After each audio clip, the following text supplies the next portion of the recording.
Hello everybody, Dominomial here, and welcome back to Celeste. As of recording this, I've taken a small break from making videos. Not an intentional break, but since I couldn't keep up with making videos and I still don't know exactly how to pace myself, I'm thinking might as well take this break to advantage and batch record a few sessions of Celeste and Xenoblade before I start actually uploading again so that I don't get off track. But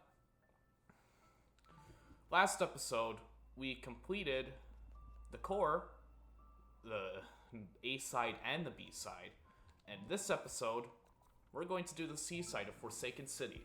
This is where the game starts getting really difficult. If that was anything to go by.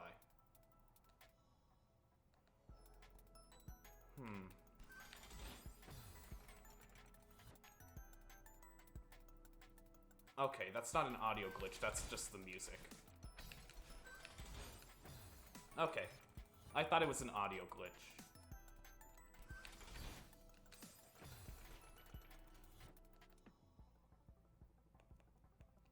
Maybe it is an audio glitch?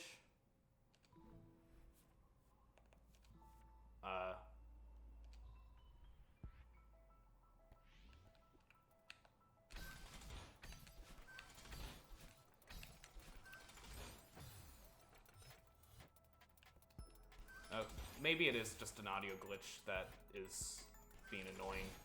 If that's the case, then I can just edit it out. Although, this game is really loud in my ears and I don't know why.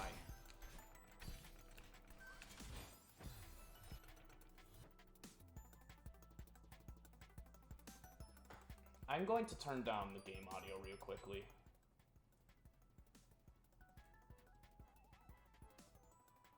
Okay, that should work. Okay. 5, 4, 3, 2, 1, 0, go. I'm back, and the audio isn't being too loud in my ear. So,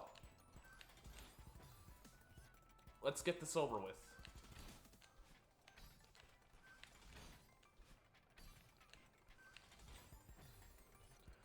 So, the seasides. As you can tell, they are really difficult. And that's no joke. All the seasides have their own... They basically take the level's gimmicks from each chapter and exemplify them by a shit ton.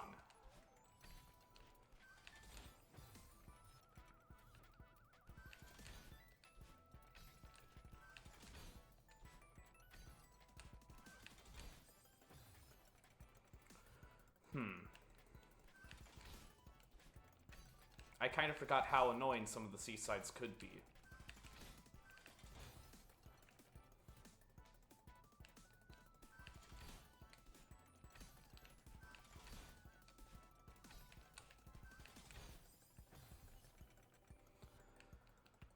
Whew.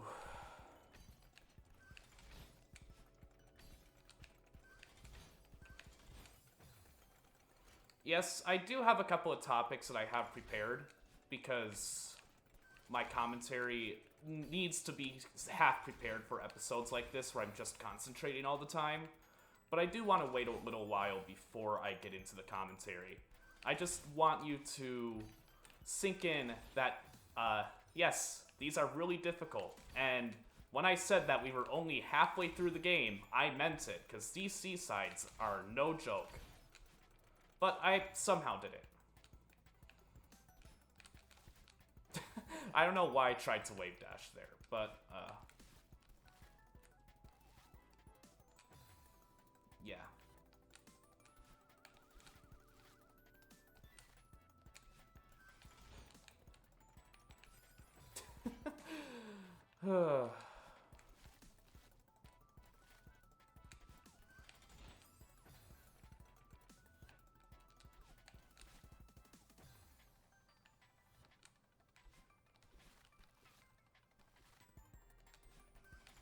jump up here, go down here, and grab that ledge without touching the spikes.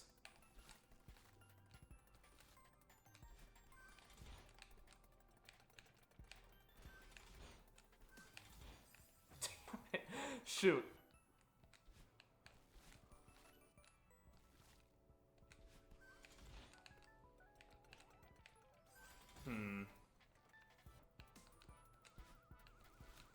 So, jump over here, do the dash to get there, do the wall jump, grab the ledge, and there. That's nice.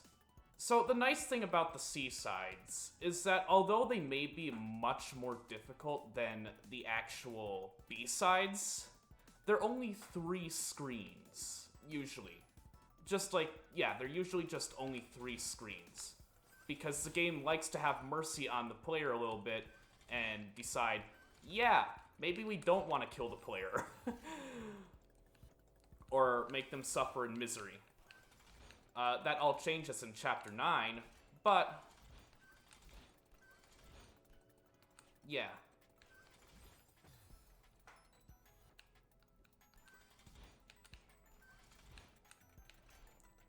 The C-sides are basically just there to prove that you've mastered the mechanics of the level. And Chapter 1 C-side isn't that bad. Most of the C-sides aren't actually that bad.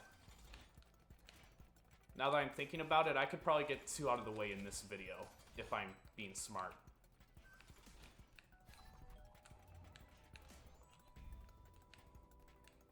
Okay.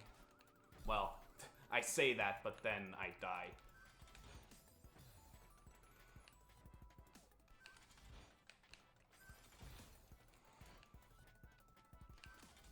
So for those of you that are listening to Xenoblade, or watching Xenoblade, and also watching this, which I can't imagine too many people actually watching this series. Well, thanks for watching the series, first of all, but if you're watching Xenoblade, which I highly recommend you do, because it's more entertaining than this. This is just me having fun playing a game by myself. I don't know if it's the most recent episode, or, like, it's either episode 11 or episode 12, in which I'm going to be talking about, but so, in one of those episodes, I mentioned that, my game master for, Cyberpunk is doing another tabletop game.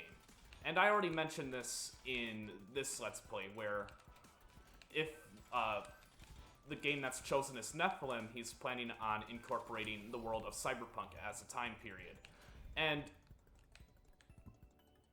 immediately what Max, thought when... Oh, there, I finished it. Only 10 minutes. But immediately what Max thought when I said, like, oh yeah, like, our Game Master will be able to, like, have our immortal being characters transfer and play over to the world of Cyberpunk. And he basically immediately said, no, that sounds like a bad idea. And I can kinda agree with him. Like, from a gameplay perspective, I don't think it'll work. But from a story perspective, I do think there's a whole lot of potential.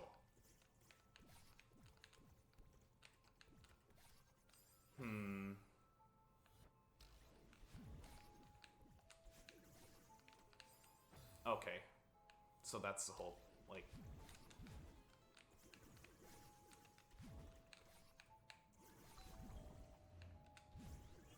Yeah, that wasn't so bad. Ah, yes, this screen. This is the last screen of this level, and it's difficult for a reason.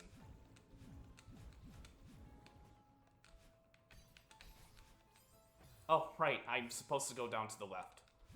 But yes, from a gameplay perspective with Nephilim, I will agree with Max and say that from a gameplay perspective, it sounds kinda like a bad idea. and Numenera has a lot more potential just from a traditional standpoint.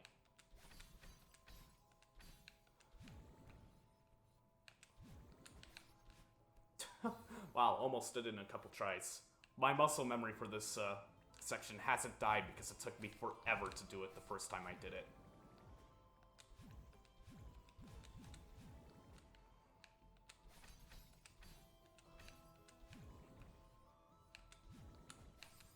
This part sucks, though. That last part sucks. It's absolutely atrocious. But from a story perspective, for Nephilim being incorporated into Cyberpunk, I think it has a whole lot of potential. If you've, I'm sure you've been listening to the rest of this Let's Play, if you're on episode, like, 10 or whatever at this point,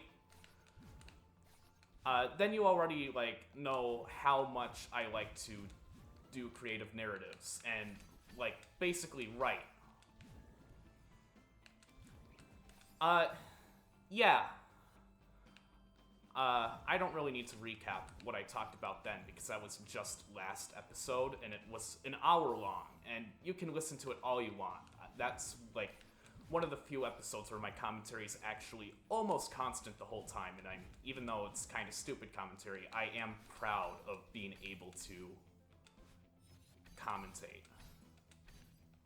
That was scary. Fuck.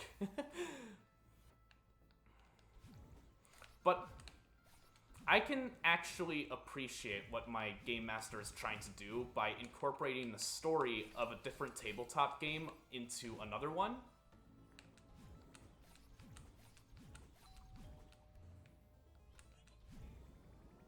Wow.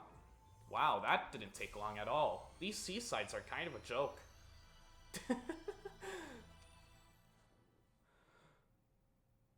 I thought this was going to take much longer. I thought I was going to be stuck on one seaside for at least 20 minutes. Well.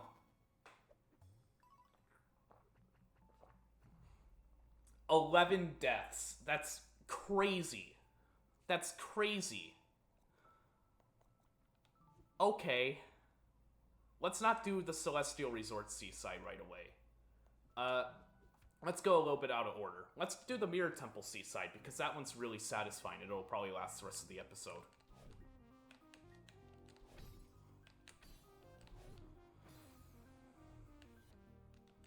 And also, I love the music. So even if the gameplay for incorporating Numenera into Cyberpunk doesn't quite work,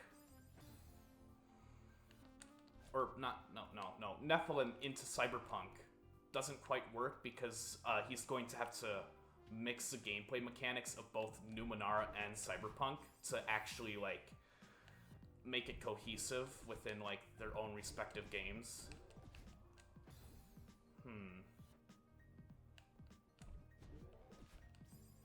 Oh, that's a secret. That's a secret shortcut.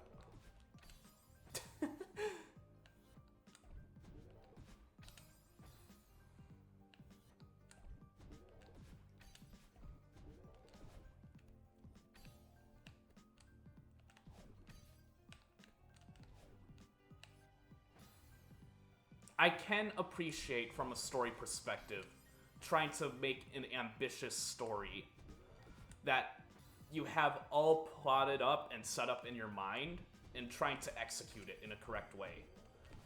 Does it ever really work out like that, how you plan? No, it never does, especially with a role-playing game. But I really want it to work out for his sake, because he's definitely not doing a role, like, he's definitely not DMing for the sake of you know, the player's experience or having a fun time. He's trying to set up a big plot, and I mean, I can kind of tell because he's a friend of mine, and he has been for years.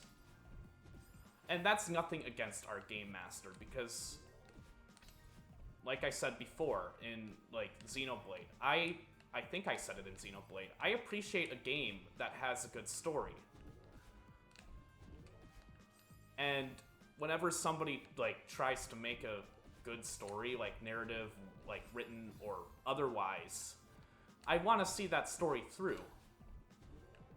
Like, that's why I'm still watching One Piece, because I'm invested in the story and the characters and, like, how it's all going to tie together.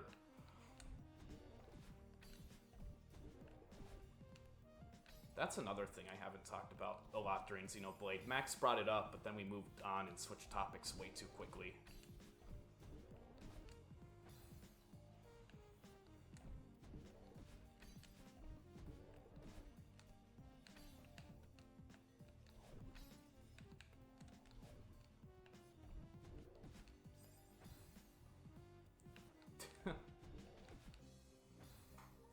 This level is all about wall sliding, if you couldn't figure that out already.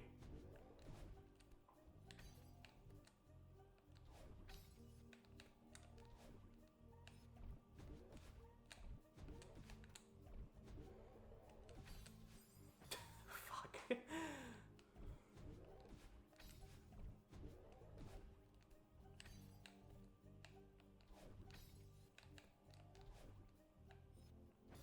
I just didn't jump in the bubble. That was my fault there. I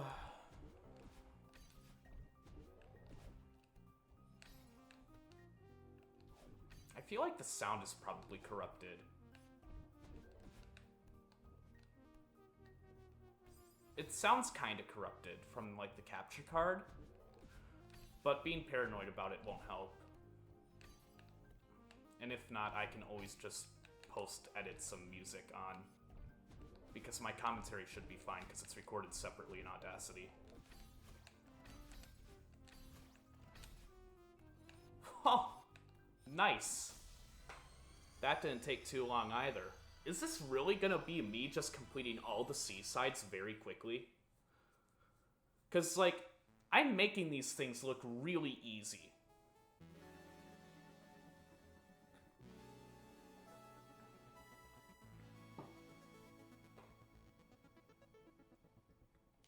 Hmm.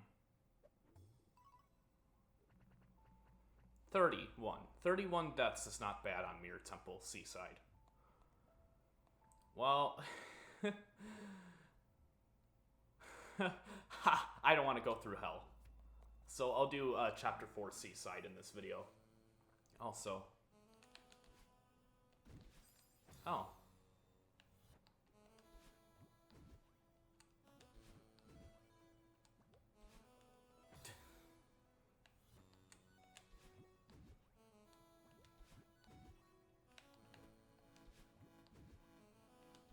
Yep, that's pretty simple.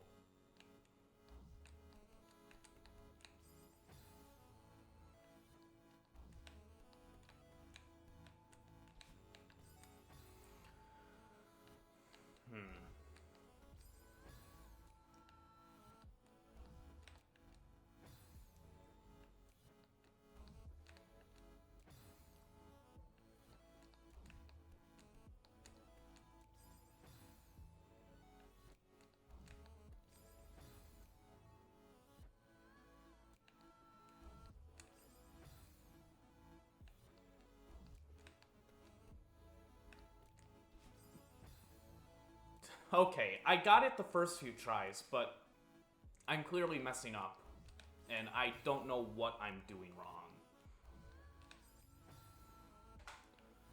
Okay, it's one of these seasides where...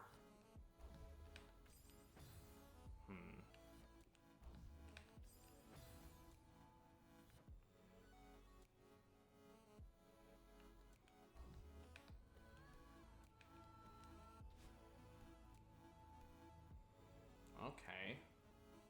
Now what?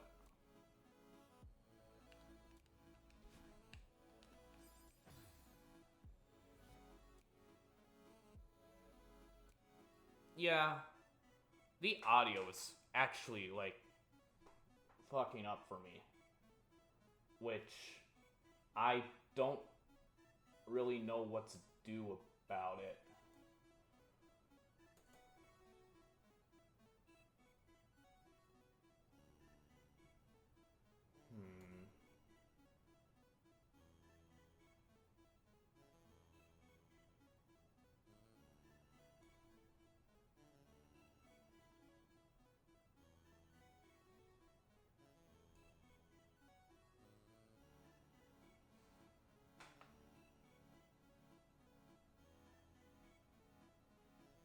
Okay. 1, 2, 3, 4, go. So, hello again. I'm going to have to cut this part out probably. I don't know what's going on with my audio. And I need to fix it, of course. So...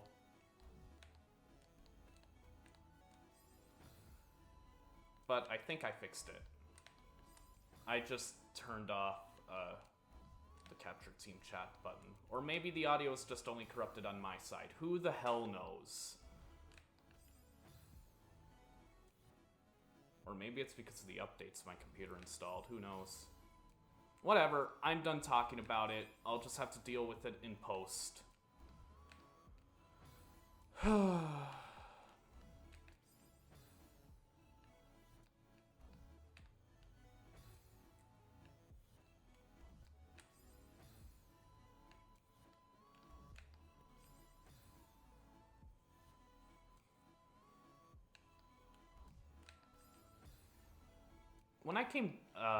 When I started this recording session, I thought that I was going to have a lot more to commentate about, but it turns out I don't.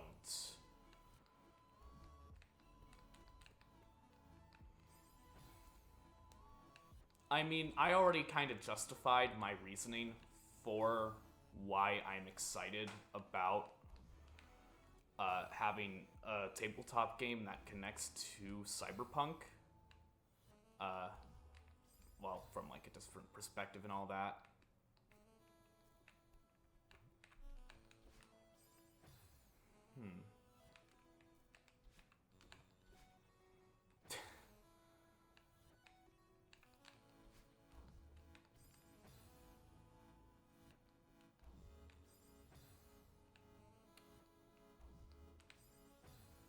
I don't know the timing.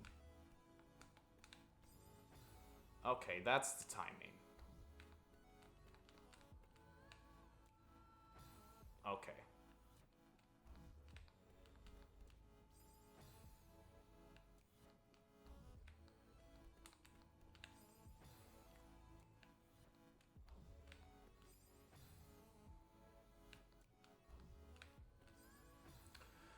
Okay. So I need to jump, grab on, and then I need to grab onto the other side. Or more wall jump then.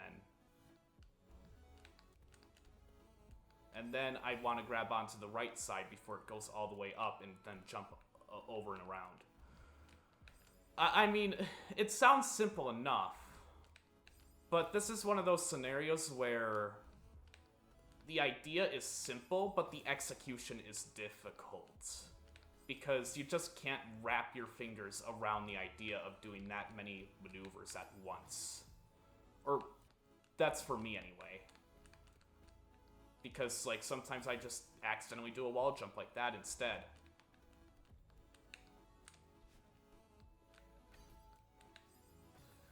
And then, I just fail like that. I almost got it.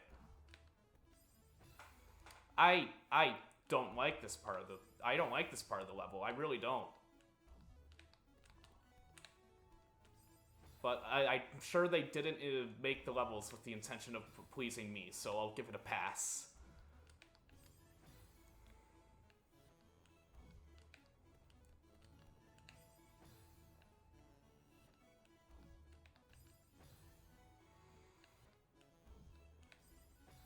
I had some other... Yeah. Oh, right. One Piece. Let's talk about One Piece, if you don't mind, for a sec.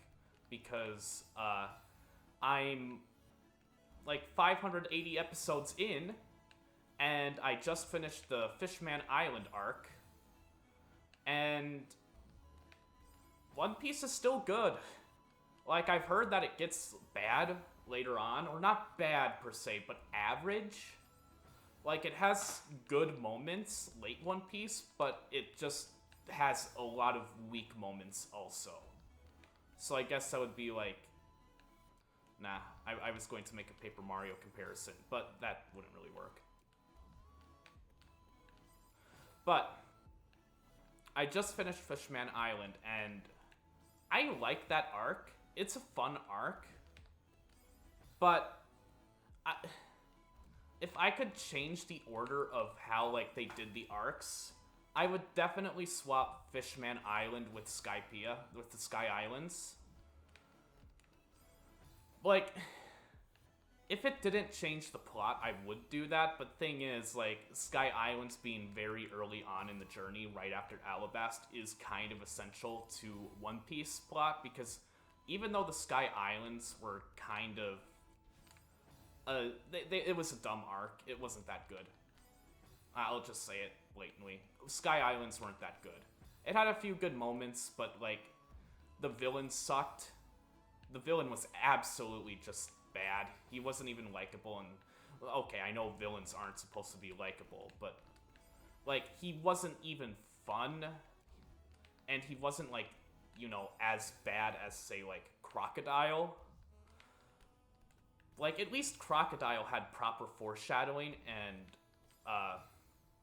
like, you could tell that he was actually, like, a real menace from, before they even got to Alabast, because they properly foreshadowed him. I mean, that's what happens when you have proper foreshadowing in a show. Especially in a show like One Piece, where it's a 900-plus episode shonen.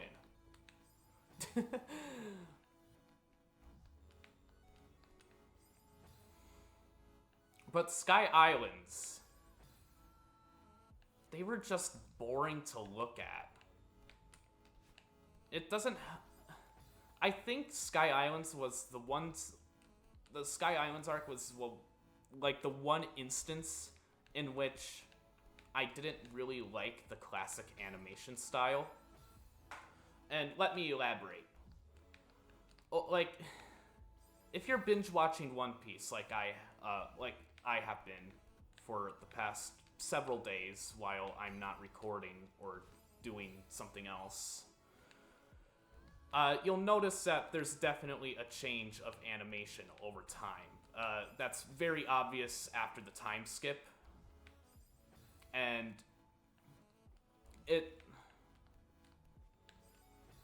like, you start to notice it at around, like,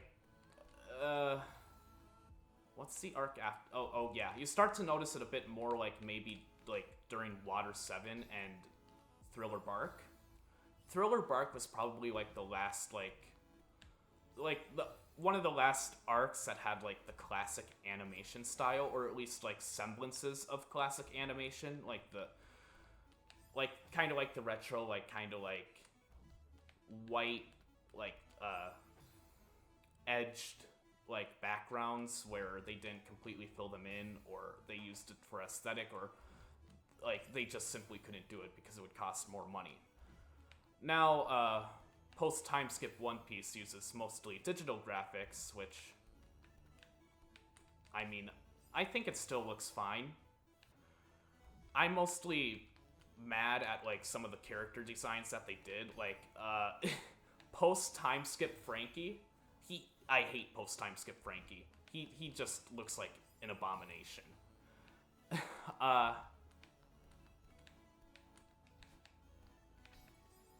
And post-time skip Robin. Like, I don't know what Robin did during the 2-year time skip, because they're very vague about that. They just said, oh, I'm going to hang out with Dragon for 2 years. What does that mean? What? Well, like, seriously, what does that mean? And how is she able to create clones of herself during the Fishman Island arc?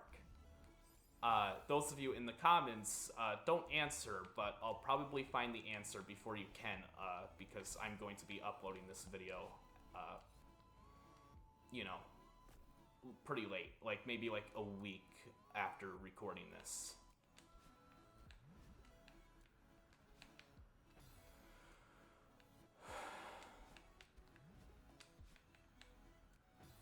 Yeah.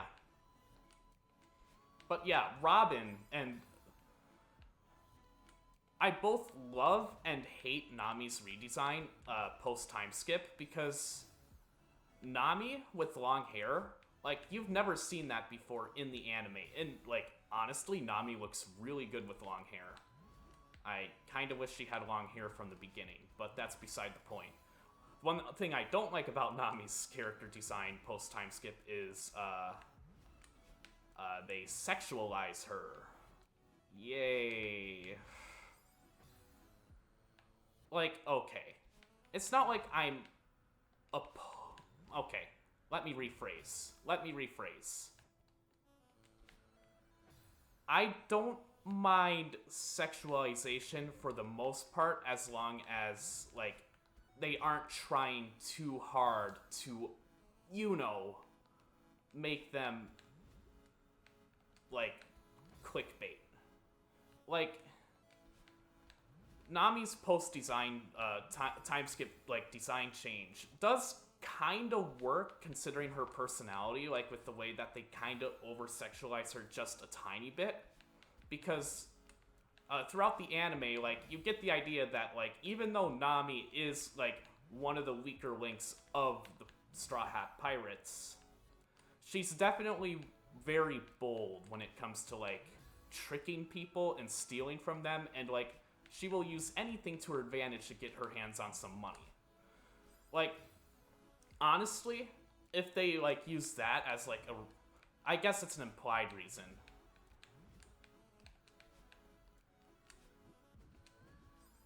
But they don't really try to explain the design change. And I think it's just supposed to be for the people that, I don't know. For the horny people out there. And they did kind of the same thing with Robin. They don't even explain Robin's design change. I don't really like it now, but I have a feeling it will grow on me. Like, she does look like part of, like, a motorcycle gang with, like, the long hair and the glasses. What I don't understand is why they're also kind of sexualizing her a little bit with I don't know. If you see post time skip Robin and Nami, you'll understand what I mean by kind of, like, sexualizing them.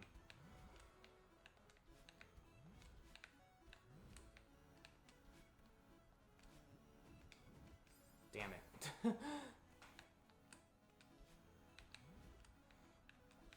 But all the other characters post time skip are fine. Sanji bugs me a little bit, but I mean, that's just because I'm used to Sanji's old design.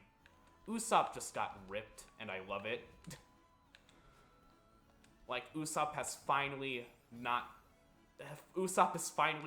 weak anymore. And it's not like he ever really was super weak in the first place. He just wasn't confident in himself, despite what my editing from, like, episode 5 of this series may say.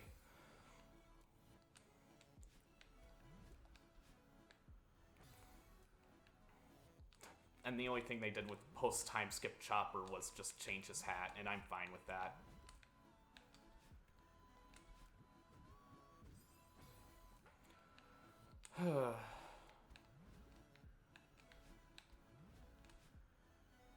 Yeah. Where I'm at One Piece right now, and as of recording this, I'm on, like, episode 580, like I said before, 581, I think. They just got to Punk Hazard, and I'm scared, not because of the arc itself. I've heard from Max that Punk Hazard is actually kind of a really fun arc. Like, they take an idea and they just run with it. But what I'm scared is, I'm going to have to switch from dub to sub. And those of you sub purists out there are going to be like, deal with it. And normally I'd agree with you, because I also prefer sub when watching anime. But the dub of One Piece, I've gotten so used to it that it's going to be really weird going to sub. And, like, one of my friends said, like, don't worry, you'll get used to it after 200 episodes. I'm like, 200 episodes? Only 200 episodes? And then he just kind of laughed. Yep.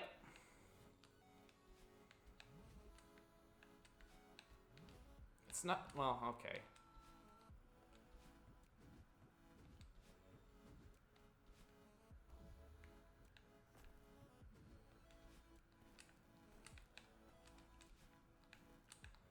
No. No! I almost did it.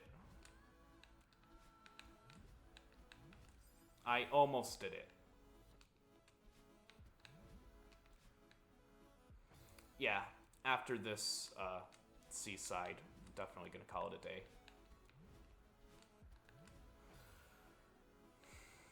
But yeah. So far, I still enjoy One Piece, despite some of my nitpicks with the new character designs.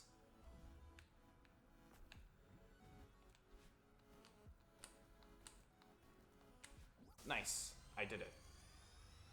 Or I guess I could go one more.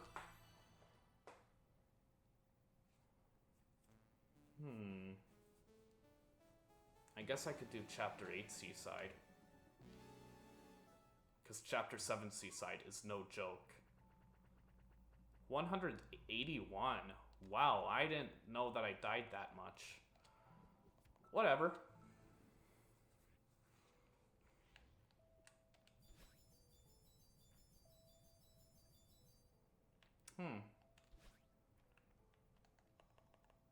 I don't have enough hearts. Wow, who would have guessed? Cool. Chapter 6 Seaside? What's that like? Well, either way, I don't want to do Chapter 7 or Chapter 3, so let's just do it.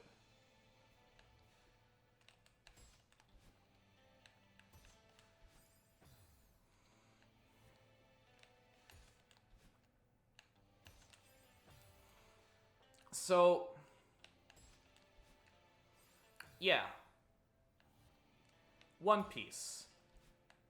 I like it. I thought I would hate it when I first started watching it. Gonna be honest with you there. But it's actually pretty enjoyable, and I like all the characters. You already know that. I especially like Nami, because she's the first person you see besides Luffy. And my second favorite character is Usopp, just like, honestly, like, he's tied with Nami, like, as far as, like, character, like, wise, but I just like Nami a little bit more, because, Nami. Usopp is still really good, though. Like, the whole Water 7 arc, that was, like, the best arc I've seen. Oh, right. I guess you want to know my reaction to when they were separated at, what happened to Luffy once the crew got separated. I'm sure those of you that haven't watched One Piece yet and are planning to have already bailed on this video, and that's fine. But I loved Impel Down. I thought it was a really good arc. I would rate it an A. Not an S like Water 7 and Enies Lobby, but it is definitely very competent because you get to see old villains like work together with Luffy in a way that you never really see, and that you won't ever really see again.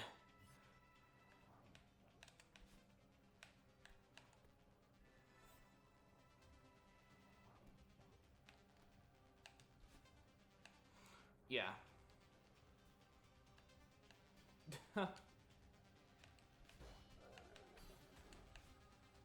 Oh. Oh no. I just remembered. I just remembered what I have to do.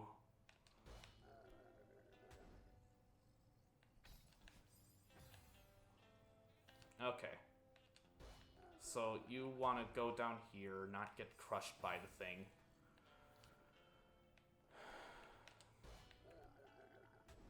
Yeah, but then Ennie's lobby straight into Marineford. That was an amazing sequence. Because the first thing you think once Luffy reaches Marineford is there's no way in the world he's going to win this battle. And he doesn't. He doesn't. He doesn't win the battle. In fact, his brother dies, and then he becomes really sad, and I'm like, oh no, I'm actually kind of sad. Like, I actually feel bad for Luffy, who before was literally just a blank slate protag. Like, not to be rude about, like, Luffy, but, like, Luffy got no development whatsoever besides his backstory in the first, like, one of the first, like, 50 episodes.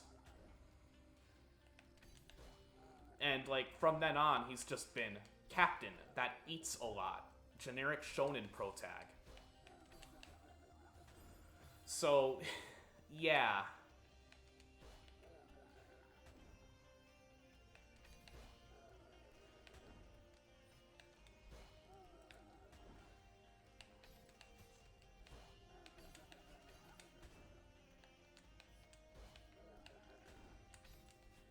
Nice. I did that part.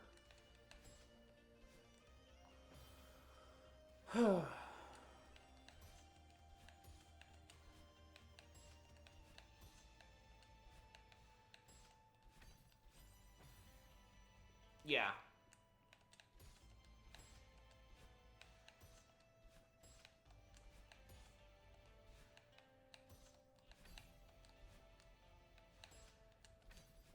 Wow, that was easy.